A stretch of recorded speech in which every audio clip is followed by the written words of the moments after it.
Ciao chitarristi, domanda per voi. Le chitarre PRS sono tutte uguali?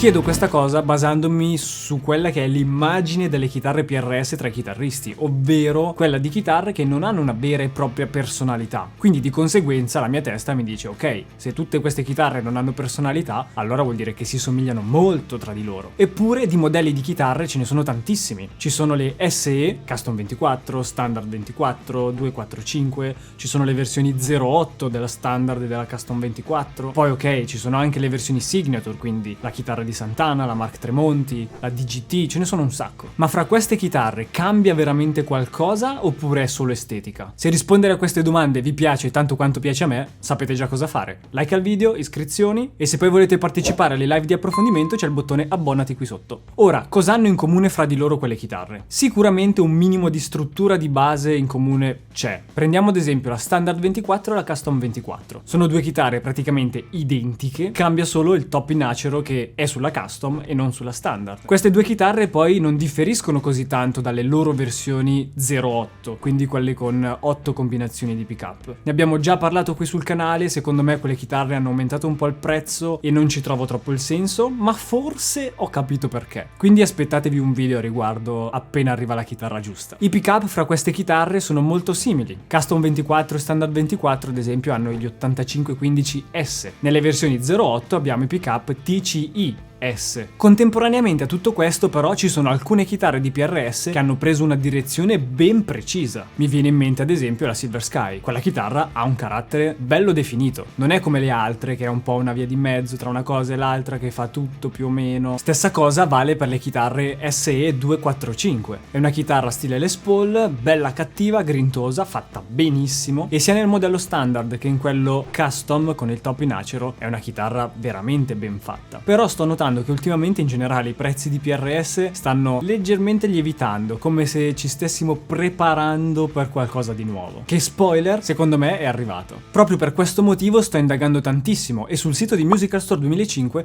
guardando nella categoria dedicata alle chitarre PRS, passavo da una chitarra standard a una custom, volevo vedere se c'erano novità e nuovi modelli. Per un attimo sono incappato in una chitarra che mi ha sempre incuriosito, ho sempre ignorato, ma che è perfetta per questo video e quindi me la sono fatta mandare. Chi ha seguito le live già sa, questa è la PRS SE Paul's Guitar. È una chitarra che nel catalogo SE è entrata da relativamente poco. E la cosa più curiosa è che questo strumento è categorizzato come chitarra signature da PRS. Signature di chi? Vi chiederete voi. Ovviamente, visto il nome che porta, è la signature di Paul Reed Smith, il creatore di PRS. PRS vuol dire proprio quello, Paul Reed Smith, che è la firma che c'è sulla paletta. Con questa chitarra ho voluto cercare delle differenze rispetto agli altri modelli. Allora, estetica impeccabile, bellissima, il colore è stupendo e la configurazione con i due pickup e il ponte fisso, anche esteticamente, secondo me, rende molto bene. Questo blu poi è una roba... Descrivetelo voi con una parola sola qui sotto nei commenti. Io dico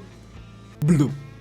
Ma di sicuro non è tutta apparenza, quindi andiamo a fondo. La bombatura del top mi sembra leggermente diversa rispetto alle classiche PRS SE, che già di base sono esteticamente leggermente diverse rispetto alla serie Core. Questa mi sembra leggermente diversa. Bellissimo il ponte. Questo è esattamente lo stesso ponte che monta questa chitarra nella versione Core Made in USA, che infatti, se ci fate caso, è diverso dal ponte che c'era montato sulla PRS SE 245, che era comunque della stessa categoria.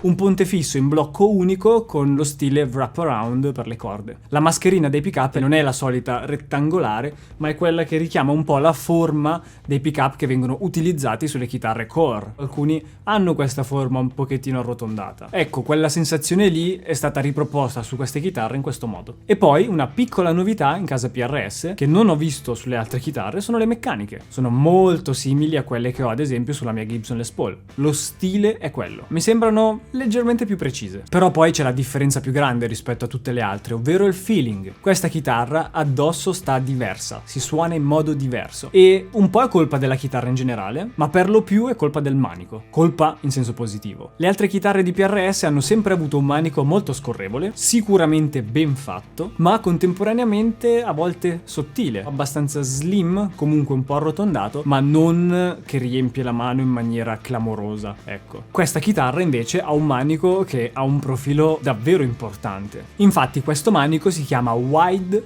fat, è un manico più importante nella sezione. E questa cosa cambia tutto, perché sembra di avere in mano una chitarra decisamente più massiccia, anche se di base le misure più o meno sono sempre le solite. Infatti la scala della chitarra è 25 pollici, esattamente come le Custom 24. Abbiamo il manico che è un pochettino più corto, infatti questa chitarra ospita 22 tasti, non 24. Poi rispetto alla mia PRS Custom 24 che vedete qui dietro, c'è un'altra differenza che è nei legni. Infatti anche il manico su questa chitarra è in mogano, a differenza dell'acero. E poi, vabbè, tastiera palissandro, direi abbastanza chiara, nel senso non di colore, nel senso che è chiaro che sia palissandro. E un piccolo dettaglio ha attirato la mia attenzione, che sono gli inlay, gli intarsi. Sono fatti con un'attenzione diversa, infatti basta guardarli da vicino e si vede come siano molto più raffinati. Poi ok, questa è solo una piccolezza estetica, però inizia a fare la differenza secondo me. Come feeling mi ha ricordato tantissimo la PRS Santana, perché probabilmente condivideva i materiali, anche per il manico, e la tastiera, e probabilmente c'è anche questa cosa che ha meno tasti eccetera eccetera. La Santana ha comunque 24 tasti, ok, però è a scala corta, 24 e mezzo. Questa ha meno tasti, ma ha la scala mezzo pollice più lunga, quasi come dire che si compensano, e come feeling me l'ha ricordata tantissimo, e quella chitarra mi era piaciuta da matti. Ora parliamo un attimo delle cose che invece sono in comune con le altre chitarre. Ad esempio, uguale alle altre chitarre PRS 08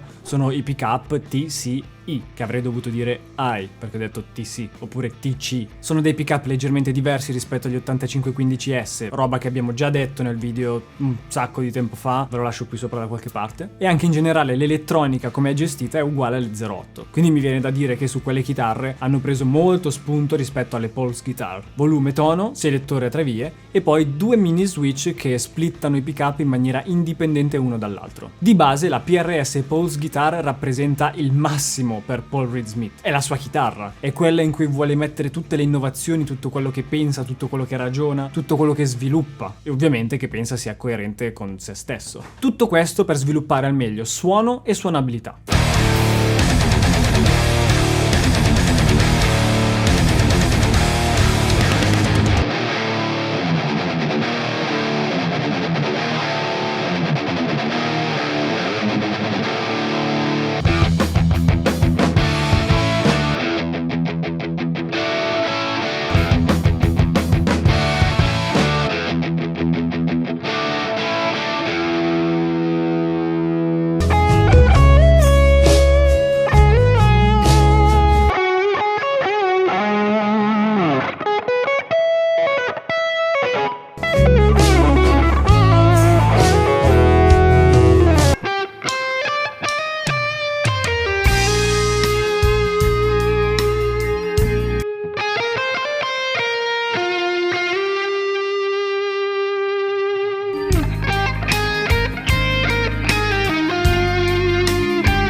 Questa chitarra è disponibile ora nella serie SE anche a prezzo ridotto, tra tantissime virgolette, costa comunque sui 1000 euro. Però, secondo me, a differenza della PRS Hollow Body che ho provato, questa chitarra su questa fascia di prezzo è giusta. Mi ha dato un feeling premium, possiamo dire, versatilità tantissima, sonorità che mi piace un sacco, molto vintage, ma se la spingi ti asseconda, non resta indietro, e la comodità nel suonarla in generale mi è piaciuta. Mi ha ricordato tantissimo la mia Gibson Les Paul, proprio per questo ingombro, nonostante le misure dei legni siano praticamente identiche alla Custom 24. Ora la domanda per voi, cioè nel senso, questa chitarra versatile, suona bene, però è un po' sempre la stessa minestra riscaldata? Ditemelo qui sotto con l'emoji della minestra se esiste. Io ringrazio tantissimo i ragazzi di Musical Store 2005 che mi hanno mandato questa chitarra, bellissima. E se volete approfondirla insieme a me, ricordatevi del format come in negozio, format live dedicato agli abbonati del canale. Trovate comunque tutte le info qui sotto in descrizione, anche della chitarra.